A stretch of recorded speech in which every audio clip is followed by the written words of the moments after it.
අයිබෝන් අපි අද ඩ්‍රෝන් නිවුස් තුලින් කතා කරන්න යන්නේ නිවසක් ඉදිකිරීම සඳහා ඉඩමක් මිලදී ගැනීමේදී හෝ තිබෙන ඉඩමක් නිවසක් ඉදීම සකස් කිරීමේදී සොයා බැලිය යුතු විශේෂ කරුණු ගැනයි.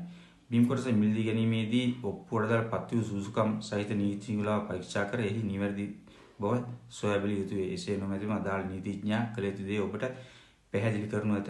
තවද ඉඩමට ප්‍රවේශ මාර්ග පිළිබඳ විශේෂයෙන් සැලකිලිමත් දැක්විය යුතුය. මොකද නිවස ඉදිකිරීමේදී අවශ්‍ය අමුද්‍රව්‍ය සිමෙන්ති ගල් වැලි ආදී සියලුම ද්‍රව්‍ය ප්‍රවාහනයේ අපහසුතාවයට පත්වීමට සිදු වේ.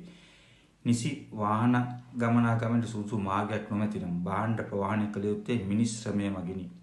මිනිස් ශ්‍රමය මගින් භාණ්ඩ ප්‍රවාහනයේදී ප්‍රධාන මාර්ග සිට ඉඩම නැති දුර අනුව මිල ගණන් ඉහළ යනු ඇත. මෙම භාණ්ඩ මිනිස් ශ්‍රමයෙන් ප්‍රවාහනයේදී මීටර් 100ක් 110ක් වැනි දුරකට සිමෙන්ති කොට්ටයක් ප්‍රවාහනය සඳහා රුපියල් 100ක් වැනි මුදලක්ද, වැලි කියුබ්යක් සඳහා රුපියල් 6000ක් පමණ මුදලක්ද, සිමෙන්ති ගලක් සඳහා රුපියල් 20ක් පමණ මුදලක්ද ආසන්න වශයෙන් අය කරනු ලබයි. මෙම මුදල් අය කිරීම අදාළ ප්‍රවාහනය කරන පුද්ගලයන් ලබාගත් තොරතුරු මත පදනම්ව ඇත.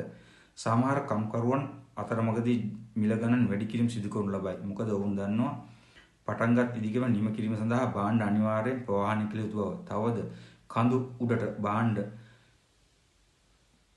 කර්මතින් ප්‍රවාහනය කරන පුද්ගලයන් සිටින්නේ සීමිත ප්‍රමාණයක් බැවිනි.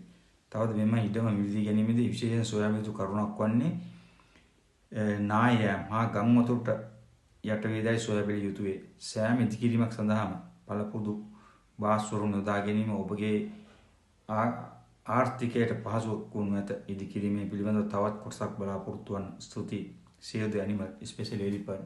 Thank you.